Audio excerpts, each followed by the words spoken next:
Bien-aimés dans le Seigneur, bonsoir. Bienvenue à notre émission Fenêtre ouverte. Bonsoir, bonsoir. Connectez-vous, connectez-vous. J'espère que vous allez bien. Moi, je vais très bien par la grâce de Dieu. Parce que ce matin, il a renouvelé ses bontés. Ce matin, il m'a fait grâce.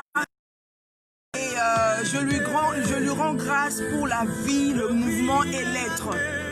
Je bénis sa fidélité. Je bénis sa bonté. Je bénis son amour à mon égard. Je lui dis simplement merci. Merci pour tout. Merci pour la nourriture. Merci pour la santé. Merci pour le mouvement. Merci pour le souffle de vie.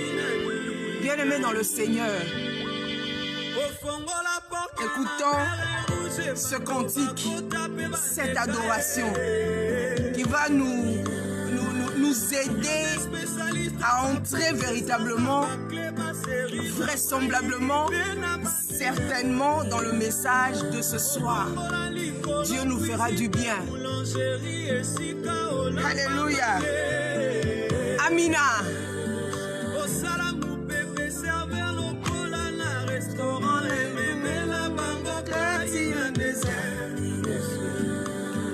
Amina.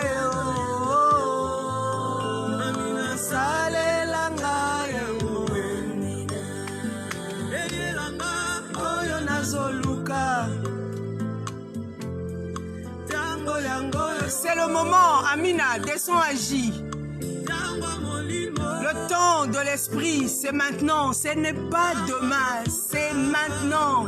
Le temps de l'onction, le temps de faire voir la grandeur, la puissance de Dieu, c'est maintenant, Amina. Alléluia. C'est ce que dit la chanson. Étends ta main, Amina. Sembola loboko. Sembola loboko nayo. Sembola loboko.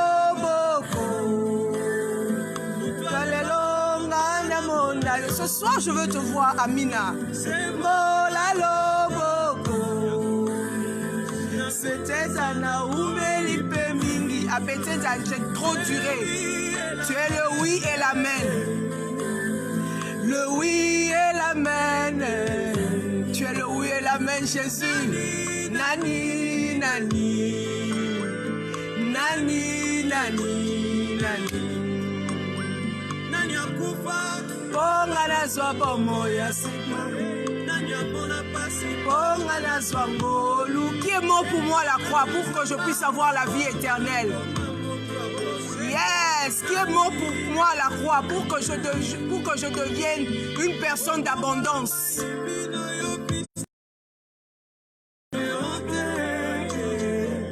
Tu as changé l'eau en vin.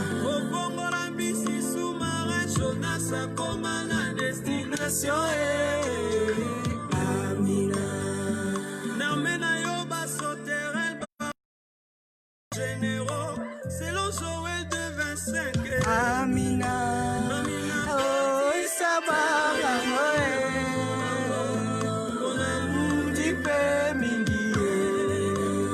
Je vais entrer dans mon repos. Je suis dans le repos avec Jésus. Jésus.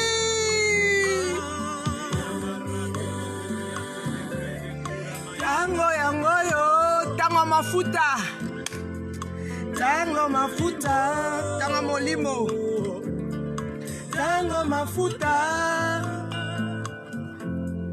tango bikamwa. Amina sembola loboko. Étends ta main, Jésus. Yes. Reprends ta grâce ce soir. Sembola loboko. Pour toi lelo. Ngana monayo. Yes, alléluia. Tu es le oui et l'amen.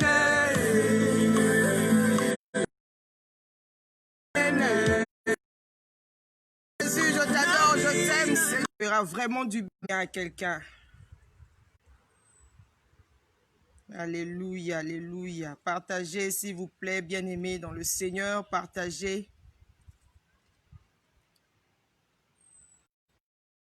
Que nous allions dans les eaux profondes. Partageons juste quelques minutes, 2 minutes, il nous reste quelques secondes et je vais commencer mon message.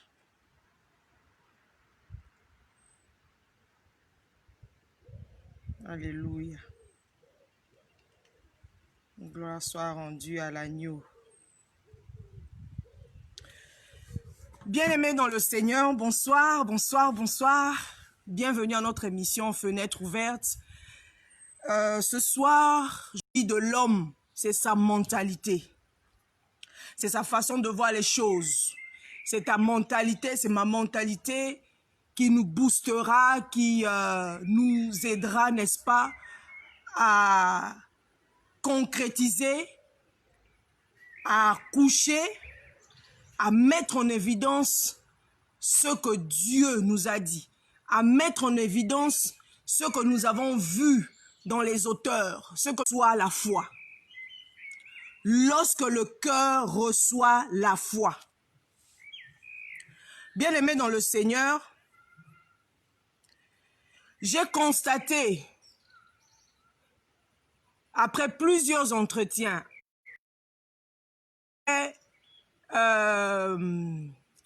plusieurs rendez-vous avec... j'ai constaté qu'il y a plusieurs personnes qui souffrent sur la terre dans ce monde parce que chacun fait ce qu'il veut, selon son intelligence, son savoir-faire. Donc, ils sont mariés, qui sont entrés dans le mariage, selon leur propre volonté, non pas selon la volonté de Dieu. Ils souffrent dans le mariage, pourquoi? Parce que leur mariage n'est pas selon le canevas de Dieu, selon la volonté de Dieu, selon le programme de Dieu, selon le planning de Dieu. Donc, ils sont dans la souffrance totale. Ils n'ont pas la révélation. Ils n'ont pas les clés pour ouvrir certaines choses dans leur vie. D'autres personnes aussi ont entamé, d'autres ont ouvert les entreprises. Mais leurs entreprises n'arrivent pas à émerger. Leurs entreprises ne vont pas de l'avant. Leurs entreprises ne marchent pas. Pourquoi? Parce que ils n'ont pas le programme de Dieu. Ils n'ont pas le canevas de Dieu. Ils n'ont pas le modèle de Dieu. Ils n'ont pas su comprendre le modèle de Dieu. Ou ils ont vu le modèle de Dieu, mais ils n'arrivent pas, ou ils sont dans le doute. Ils n'ont pas un esprit fort pour accoucher leurs enfants, ou accoucher véritablement ce que Dieu leur a dit. Voilà pourquoi je vous emmène, n'est-ce pas, dans Genèse 6, versets 9 à 17. Genèse 6, versets 9 à 17. La parole de Dieu déclare dans Genèse 6, versets 9 à 17. Je vais d'abord faire une courte prière. Père, je viens te rendre grâce. Je viens te dire merci pour ce moment merveilleux que tu m'accordes, oh Dieu, pour parler de ta part, Seigneur. Saint-Esprit, prends le contrôle de toutes choses, que je diminue afin que toi, le Saint-Esprit, puisse véritablement parler de la part du Seigneur et que je sois un simple canal. Ma prière est que, Père, que les yeux de nos cœurs s'ouvrent pour que nous arrivions véritablement à faire ta volonté Au nom de Jésus, Amen. Genèse 6, 9 à 17, la Bible déclare: voici la postérité de Noé. Noé était un homme juste et contemporain. Noé marchait avec Dieu. Noé engendra 3 fils, Sem, Cham et Japheth.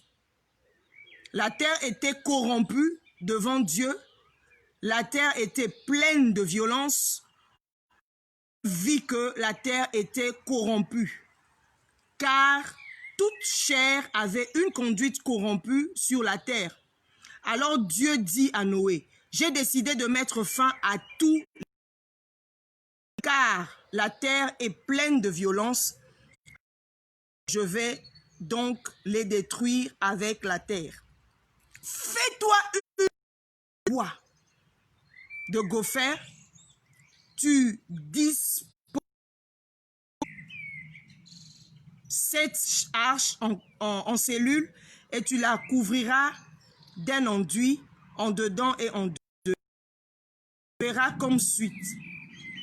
L'arche aura 300 coudées de longueur, 50 coudées de largeur et 30 coudées de hauteur.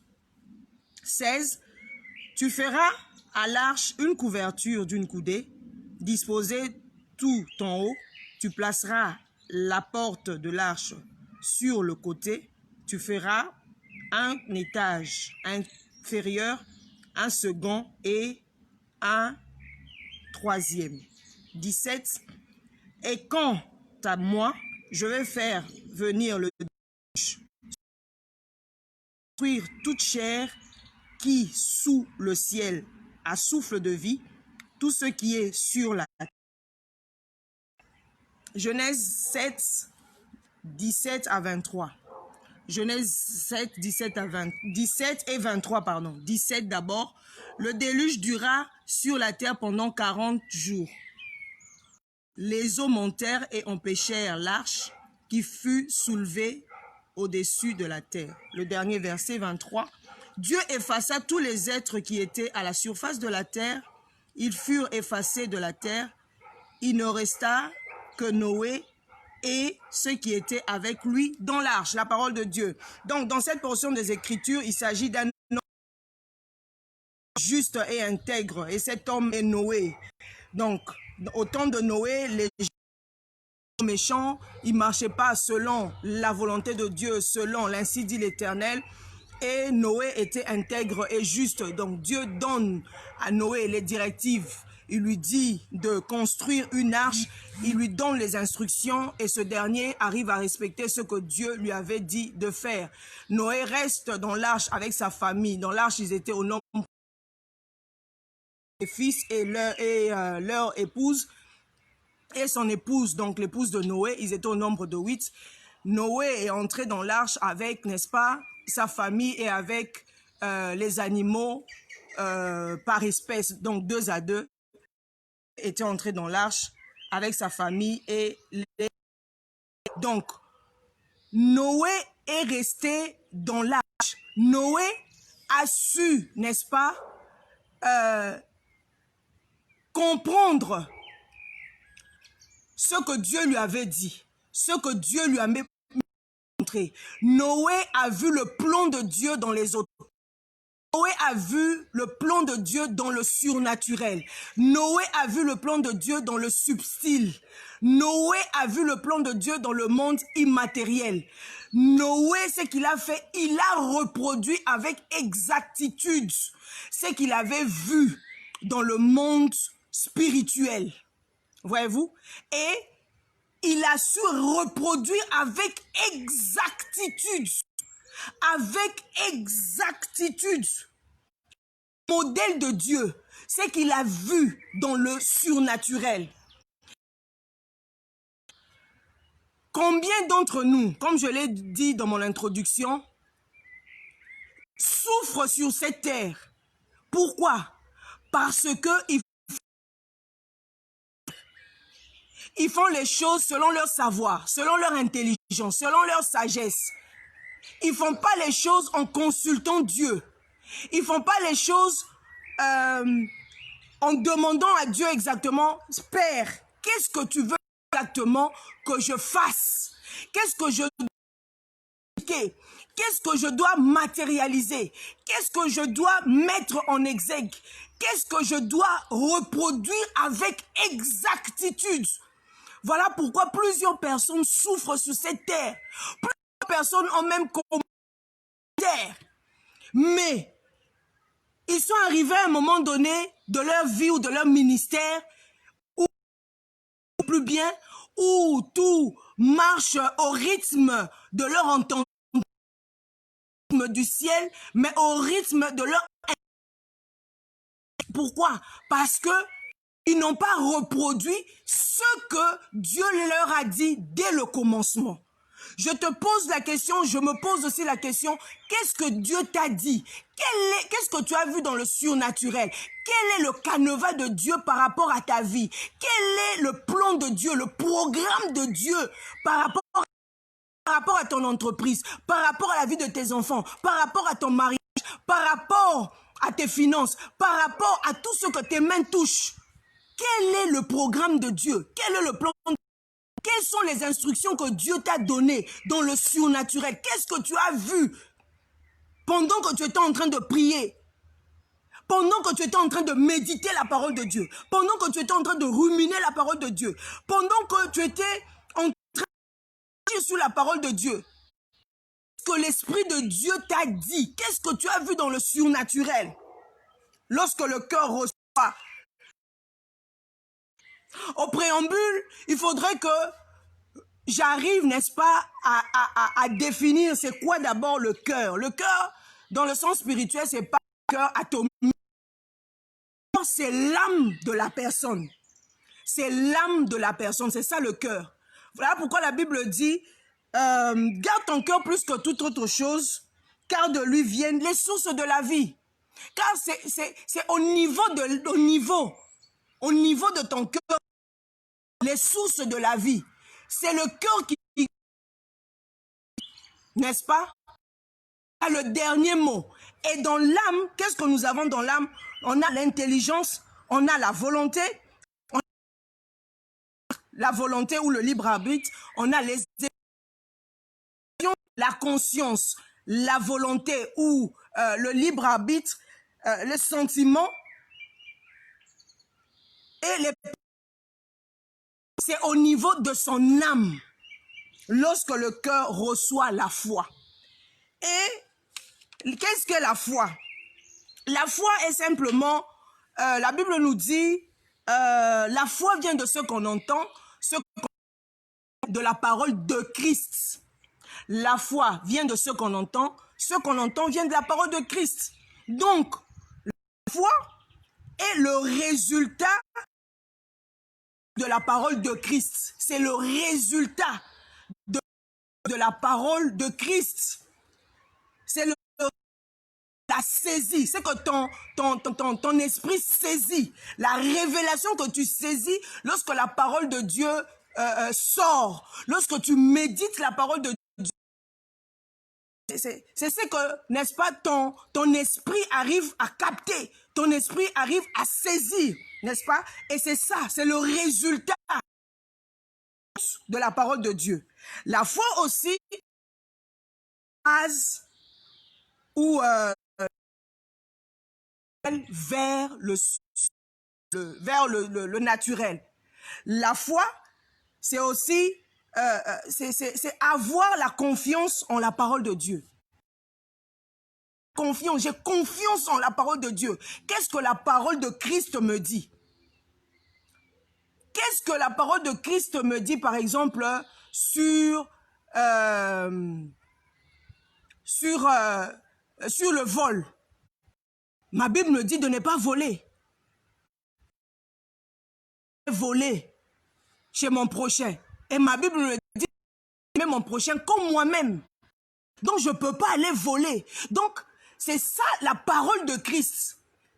C'est ce que mon esprit, n'est-ce pas, saisit. Et lorsque mon esprit saisit, c'est-à-dire le résultat,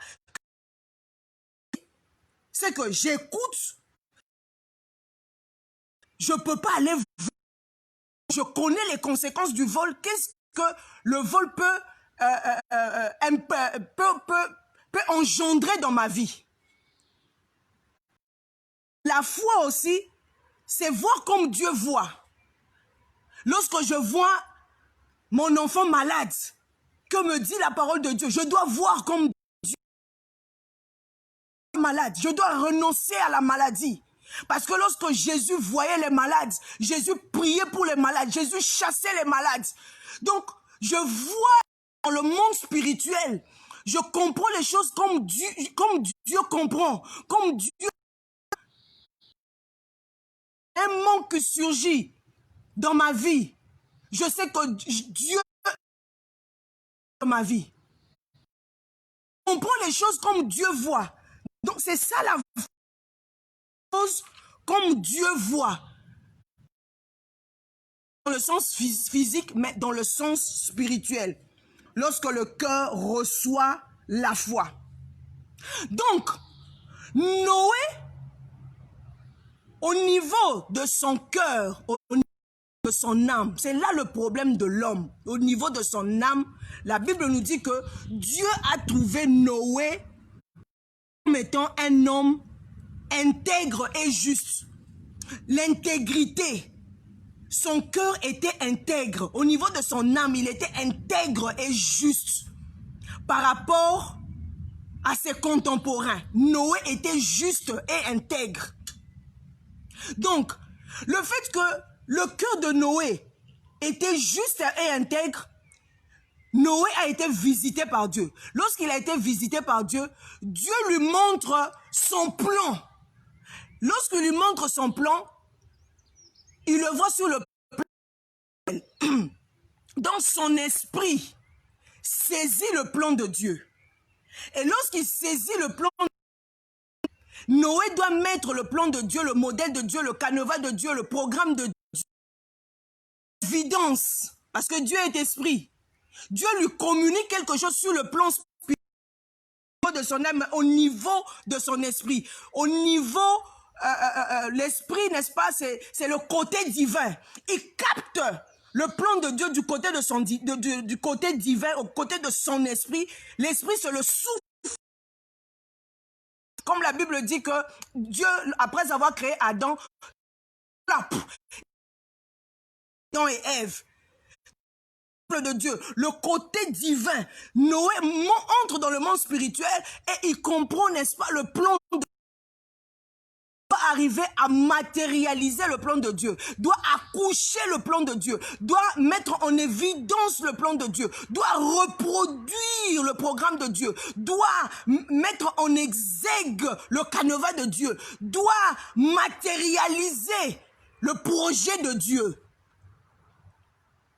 Et lorsqu'il reçoit, son intégrité, son âme doit se soumettre. Chose que Noé fait, puisque la Bible dit qu'il était un homme intègre et juste, Noé se soumet à la volonté de Dieu. Il se plie à la volonté de Dieu. Son âme rencontre la volonté de Dieu. Son âme rencontre la foi. Rencontre, c'est que, n'est-ce pas, rencontre la foi de Noé. Parce que Noé avait mis toute sa confiance en Dieu. Il rencontre de Dieu et Noé arrive, n'est-ce pas, à matérialiser. Noé arrive à mettre en évidence l'arche, à construire l'arche que Dieu, n'est-ce pas, lui avait dite. La manière dont Dieu lui avait dit de faire. Bien-aimé dans le Seigneur, pourquoi n'arrives-tu pas à voir la main de Dieu? Pose-toi la question, mais tu as commencé quelque chose, comment tu n'arrives pas à progresser? Comment tu n'arrives pas à aller de l'avant? Comment est-ce que tu es en train de marcher selon la volonté de Dieu? Pourquoi tu n'arrives pas à voir la main de Dieu? Pourquoi tu n'arrives pas à voir la gloire de Dieu? Est-ce que tu es vraiment dans la volonté de Dieu? Est-ce que tu es certainement, assurément dans la volonté de Dieu, pleinement dans la volonté de Dieu? Ou tu es en train de faire autre chose? Ou tu es en train de faire simplement ta volonté? tu n'arrives pas à faire plier, n'est-ce pas, ton âme selon la volonté de Dieu. Premièrement, est-ce que tu as le modèle de Dieu? Est-ce que tu as la révélation de Dieu? Est-ce que tu as la semence de Dieu? Est-ce que tu as l'ainsi dit l'Éternel? Est-ce que ton esprit a pu, n'est-ce pas, capter la pensée de Dieu par rapport à ta destinée prophétique? Noé a su le faire. Bien-aimé dans le Seigneur, Noé a su le faire.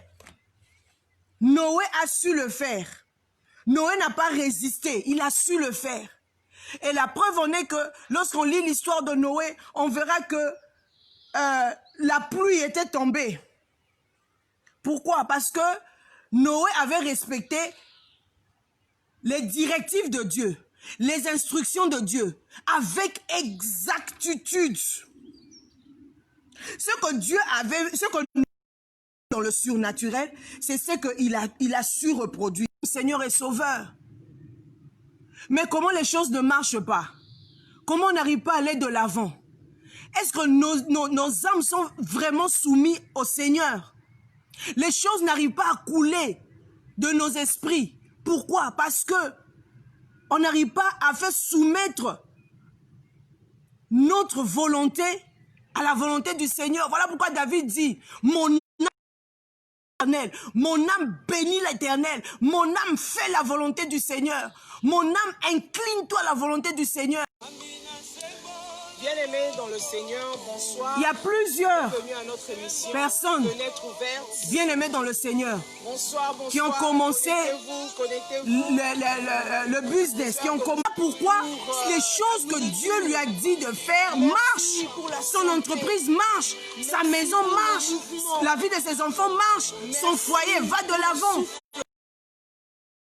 sa maison prospère. La Bible dit la bénédiction de Dieu ne se fait sur d'aucun chagrin. Mais pourquoi toi, ta vie, il y a la misère?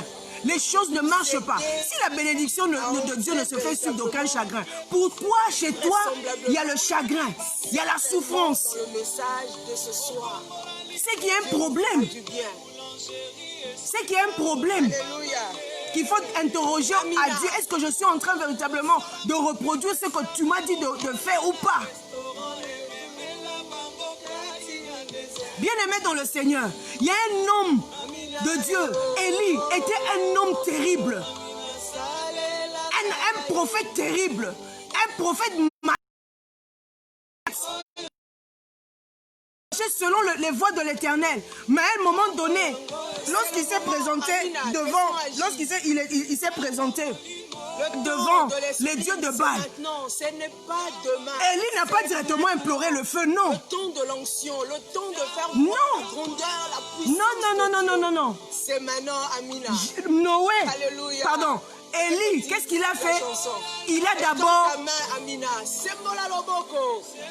arrangé, réajusté l'autel de Dieu.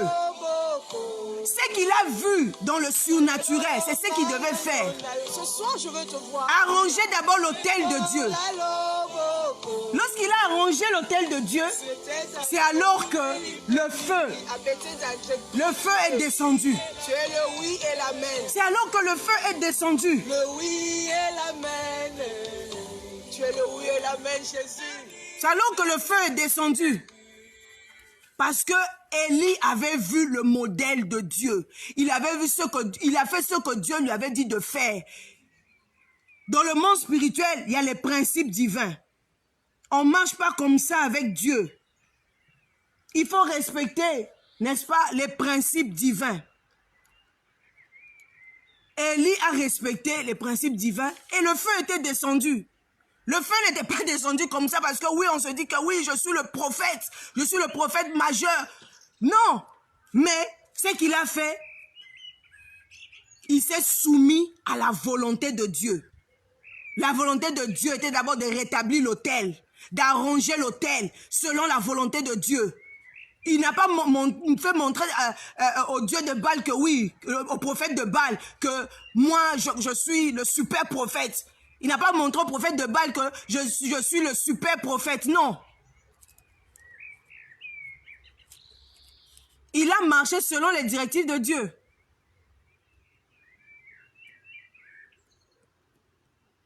Bien-aimé dans le Seigneur, lorsque le cœur reçoit la foi, lorsque le cœur reçoit la révélation, lorsque le cœur reçoit les instructions de Dieu, lorsque le cœur reçoit, n'est-ce pas, la parole de Christ, lorsque le cœur saisit la parole de Christ, lorsque le cœur voit véritablement la manière dont Dieu voit les choses, c'est alors que il y a c'est alors qu'il y a le changement qui se produit. C'est alors qu'on voit la gloire de Dieu. C'est alors qu'on voit l'abondance de Dieu. C'est alors que la bénédiction de Dieu ne se fait suivre d'aucun chacun. C'est ce que Noé avait fait.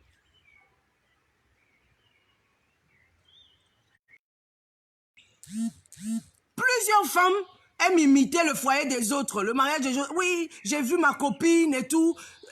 Elle rentre chez elle à la maison. À cause de quoi? À cause de ce que ses yeux physiques ont vu. Elle va chez sa copine. Elle voit que son époux lui a acheté une belle voiture. Elles sont allées manger par exemple au restaurant. Et sa copine lui dit carrément, ben tu vois,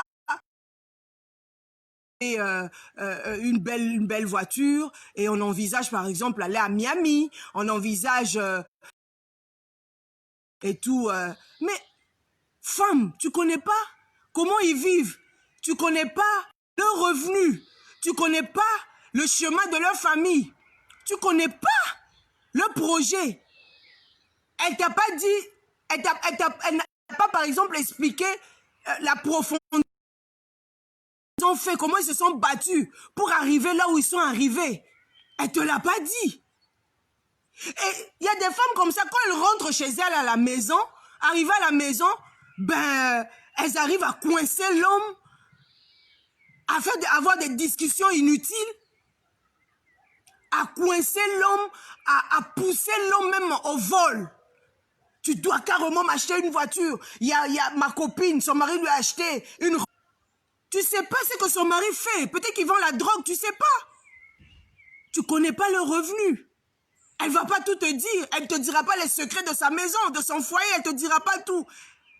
Peut-être que c'est juste l'apparence que tu es en train de voir. Tu sais pas la manière dont ils vivent. Peut-être qu'elle souffre. C'est juste elle veut se faire voir. Et tu rentres chez toi à la maison. Tu mets la pression à l'homme. Tu mets tellement la pression à ton époux. Oui, tu dois m'acheter une voiture. Tu dois m'acheter une Range. Non, jusqu'à la fin de cette année, je dois avoir une Maserati. Si tu ne le fais pas, en tout cas, on doit divorcer. Bien-aimé dans le Seigneur, femme, pourquoi tu dois faire ça? Pourquoi? Pourquoi il y a certaines femmes qui le font? Je dois acheter ce nouveau sac. Louis Vuitton. Dernier cri. Mais si ton homme n'a pas ses revenus, pourquoi ton époux à aller au-delà de ses moyens?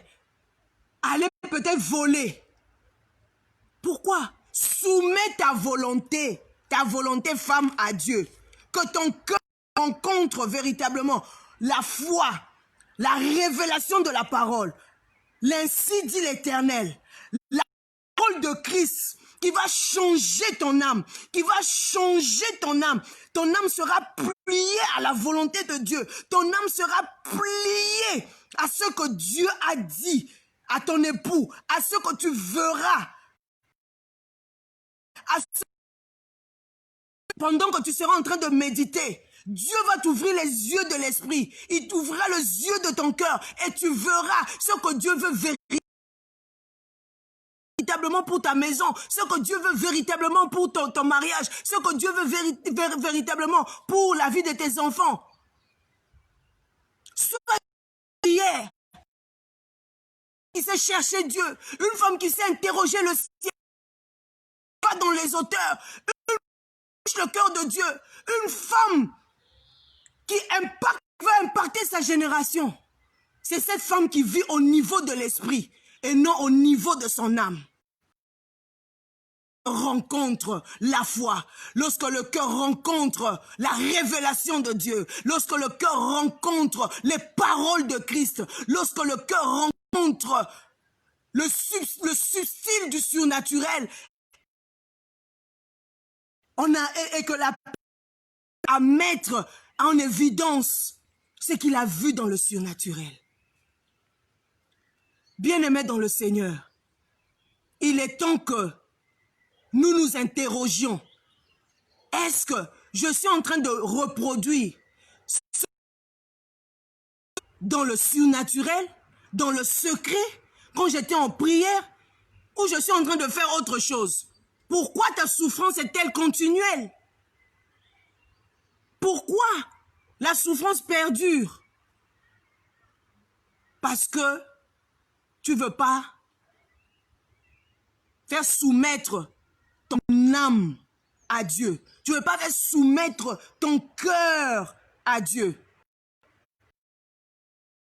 Un homme formidable comme Moïse, lorsque il a fait soumettre son cœur à Dieu, lorsque il a tout mis sur l'autel, il a voulu selon les directives de Dieu, selon les directives de l'Éternel. Lorsque son cœur a été transformé, son cœur qui était méchant, son cœur, lui qui a tué son prochain, lorsque son cœur a été transformé, Dieu dit à Moïse, Moïse, construis pour moi, n'est-ce pas, un tabernacle. Il a fait que soumettre son âme à Dieu. Il a eu l'oracle de l'Éternel. Il a eu ainsi dit l'Éternel, dans le surnaturel. Il a capté la révélation, la parole de Christ. Il a capté les choses du royaume. Dieu voyait. Il a vu le modèle de Dieu, il a vu le programme de Dieu, il a vu le canevas de Dieu. Dieu voulait le tabernacle. Il dit Moïse, maintenant tu dois construire le tabernacle. Moïse n'a pas fait autre chose. Moïse a construit le tabernacle tel que Dieu lui avait dit de construire le tabernacle, pas autrement. Il a fait la volonté de Dieu et la gloire de Dieu est descendue au tabernacle. Tu veux voir la gloire de Dieu? Obéis à Dieu. Soumets ton âme, soumets ton cœur à la volonté du Seigneur. Marche sur... Si ça fait mal, dis-toi que je me soumets à la volonté du Seigneur. Je marche selon l'esprit. Je deviens une femme, un homme spirituel. Bien-aimé dans le Seigneur, Moïse n'a pas fait autre chose. Il a construit le tabernacle tel que Dieu lui avait dit. Tel que Dieu lui avait dit, il a construit le tabernacle. Salomon, pareil.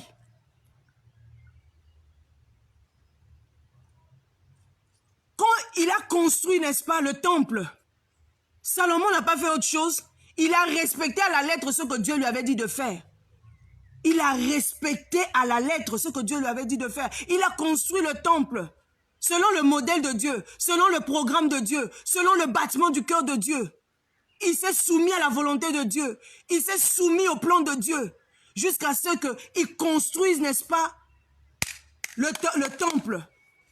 Et la gloire de Dieu est descendue dans le temple. Beaucoup souffrent. Ils attribuent leur souffrance au diable. Ce n'est même pas une question du diable. Dis-moi, et je te dirai ce que Dieu t'a dit de reproduire sur la terre. Ta souffrance, je ne dis pas qu'il n'y a pas, n'est-ce pas, les attaques existe. Mais est-ce que tu es en train de reproduire ce que tu as dit de faire ou pas? Est-ce que tu es en train de reproduire ce que Dieu t'a dit de faire ou pas? Lorsque le cœur, lorsque l'âme, lorsque la mentalité, lorsque ta volonté, lorsque tes pensées se plient aux pensées du Seigneur, lorsque tes pensées sont enracinées en Christ, tu feras que la volonté du Seigneur. Tu feras que reproduire ce que Dieu t'a dit.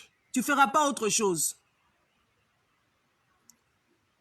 Bien-aimé dans le Seigneur, oh, Jésus-Christ de Nazareth, qui est notre modèle parfait.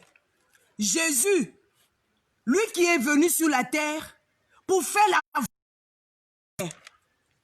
Il n'a pas fait sa volonté, mais il a fait, n'est-ce pas, la volonté de son Père.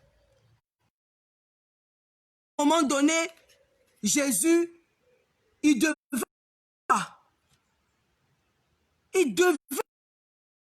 aller à la croix nous apporter le salut. Mais à un moment donné, son âme, son cœur n'était pas selon, n'est-ce pas, ne courait pas à un moment donné selon la volonté de son Père. Jésus se dit qu'il doit aller prier à Gethsémane. Jésus va à Gethsémane avec ses disciples. Il va, n'est-ce pas, à Gethsémane. Jésus, il va avec ses disciples. Avec ses disciples, Jésus va à Gethsémane. Il a prié. Il prie son Père. Il prie son Père. Il prie son Père parce que Jésus, lui qui n'avait pas péché, il était 100% Dieu, 100% homme. Pas de péché. Il était sans péché. N'est-ce pas, Gethsémane? Avant d'aller à la croix, il devait s'identifier au pécheur pour devenir péché. La Bible nous dit que son âme a réagi automatiquement. Il a dit à son âme, son âme, il a dit à son âme, c'est-à-dire, Père, éloigne de moi cette coupe. À un moment donné, de moi cette coupe. Son âme était triste, son âme était troublée jusqu'à la mort. Mais Jésus devait prier à Gethsémane. Jésus devait prier à Gethsémane pour faire soumettre son âme à la volonté de son Père. Entre-temps, ses disciples dormaient. Mais il devait soumettre son âme à son Père. Ses deux disciples, Jean et Jacques, étaient en train de dormir. Mais le but était la croix. Le but était la croix. Jésus n'a pas fait sa propre volonté. Il a fait la volonté de son Père. Tel que était son Père, il a marché selon, n'est-ce pas, le canevas de son Père. Il n'a pas fait autre chose, bien-aimé dans le Seigneur. Jésus n'a pas fait autre chose. Il n'a fait que respecter le canevas, le programme de son Père, le modèle de son Père. Il devait véritablement reproduire le modèle de son Père. La pression à Gethsémane. Jésus n'en pouvait plus. Il y a eu la pression. Satan était là. Il oppressait. Mais Jésus dit, je ne peux pas tomber. Je dois vraiment, certainement, faire la volonté de mon Père. Dieu s'est éloigné, son Père s'est éloigné, ses anges se sont éloignés. Mais Jésus devait faire se soumettre la volonté de son Père. C'était sa problématique. Je dois faire soumettre ma volonté parce que je dois porter le salut à l'humanité. Jésus se plie à la volonté de son Père. Jusqu'à ce que le sang coule. Lorsque victoire à Gethsémane, dans la prière, c'est alors qu'à la croix, tout a été facile pour Jésus. Lui était déjà à Gethsemane. Il avait déjà eu ça, la victoire. Il avait déjà, sur le plan spirituel, il avait déjà eu le salut à Gethsemane. Parce qu'il avait prié. Il voulait faire soumettre son âme. Bien-aimé dans le Seigneur, notre problème, ce n'est pas notre esprit. Parce que l'esprit, c'est le côté de Dieu. C'est l'esprit, c'est le côté divin. C'est Dieu lui-même qui est en nous. Mais gloire soit rendue à Dieu. Parce que nous avons en nous le Saint-Esprit d'une manière. Et le Saint-Esprit nous aide, n'est-ce pas, à faire la volonté de Dieu. Mais tout dépend de toi. Tout dépend de moi. Tout ne dépend pas de Dieu, mais de nous les hommes. À mettre la volonté de Dieu en évidence. À mettre, n'est-ce pas, le modèle de Dieu en évidence. C'est plus la part ou la participation de Dieu. C'est maintenant la participation de l'homme. Voilà pourquoi Romains 12, 2 nous dit de renouveler notre mentalité.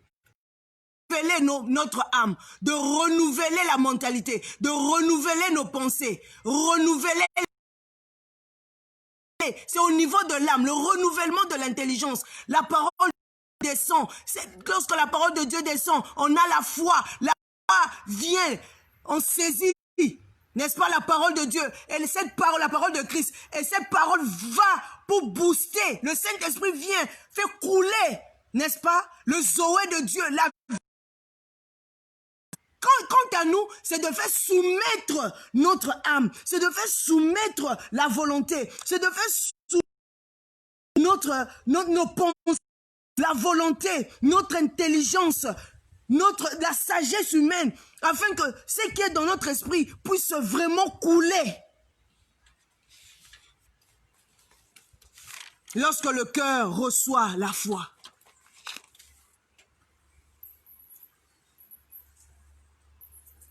Il est temps que, en tant que servant, serviteur de Dieu, d'arrêter d'imiter les autres, d'arrêter de copier les autres. La plupart des serviteurs de Dieu, ils vont par exemple, Dieu qui ont été invités par exemple dans le ministère d'un autre. Il voit son collègue en train de faire par exemple, comme je l'ai vu, en Côte d'Ivoire, la fête des moissons, parce que tu vois que la fête des moissons dans l'église, à l'église de ton collègue, ça marche. Tout marche et tout. Il y a les gens, ou les chrétiens de l'église entre guillemets, de son collègue en train de marcher. Moi aussi, je vais copier, je vais aller dans mon église pour faire la même chose. Mais qui t'a dit de les faire ça? Et tu vas faire la même chose, ça te crée des problèmes. Ça crée des problèmes dans ton église. Est-ce que Dieu t'a dit de faire ça? Quel est ton message clé? Plusieurs personnes ont bâti. Plusieurs personnes ont dû les Écritures. Plusieurs personnes ont démissionné. Dieu te dit que tu es évangéliste, par exemple. Mais plie-toi à la volonté de Dieu. Fais ce que Dieu t'a dit. Fais ce que Dieu t'a dit de faire, d'être évangéliste. Tu vas dans un ministère, tu vois que ton collègue est un prophète. Oui, c'est un prophète. Je suis allé dans son église, mais ça marche bien en tant que prophète. Mais qui t'a dit maintenant tu dois aller copier ce que lui... Tu rentres dans ton église, les choses jusqu'à mentir, avoir le numéro de téléphone de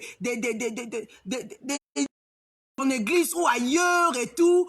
C'est devenu une histoire de FBI, avoir les informations des fidèles des gens, et puis la personne est en train de prêcher, il se fait voir comme si c'est un prophète. Tu n'es pas un prophète ou une prophétesse.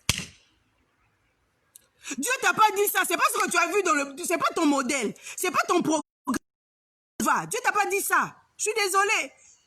Retournons à la source. Du coup, on te voit, tu deviens prophète. Ça te crée des problèmes. Plusieurs sont morts comme ça. Ils ont arrêté leur ministère. L'huile a cessé de couler sur eux. Parce qu'ils ont arrêté le plan de Dieu dans leur vie. Ils ne voient plus la gloire de Dieu. La gloire de Dieu ne peut plus descendre. La gloire de Dieu ne peut plus se manifester. L'huile ne peut plus couler. Parce que vous ne faites plus ce que Dieu vous a dit de faire. Vous ne reproduisez plus ce que vous avez vu dans le surnaturel. Dieu t'a dit que tu es prophète. Dieu t'a dit que tu es pasteur. C'est ce que tu portes en toi. C'est ce que dans le surnaturel. Mais pourquoi tu vas arrêter ce que Dieu t'a dit de faire, bien-aimé dans le Seigneur? Pourquoi? Dieu t'a pas dit ça. Parce que les prophéties marchent, tu te mets aussi à prophétiser. Des fausses prophéties même. Avoir les informations, Dieu t'a pas dit ça. Tu vas dit de faire. Et c'est sur cette base-là que tu seras récompensé. Cette base-là que tu verras la gloire de Dieu.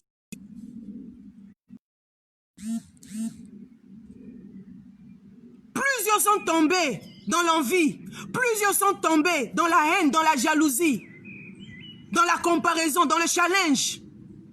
Parce que tu as vu un serviteur de Dieu en train de construire un temple. Toi aussi, tu veux construire un temple. Dieu t'a dit de construire un temple. Je n'ai pas vu dans ma Bible où Jésus a construit un temple. Non. Jésus n'a pas construit un temple. Montre-moi dans la Bible où Jésus a construit un temple. Non. Jésus a porté le message du roi. Et il est allé à la croix pour nous, pour apporter le salut. Non seulement ça, il a envoyé le Saint-Esprit. Le Saint-Esprit, il a restauré le Saint-Esprit dans la vie des chrétiens. Et nous avons le Saint-Esprit d'une manière permanente. Il est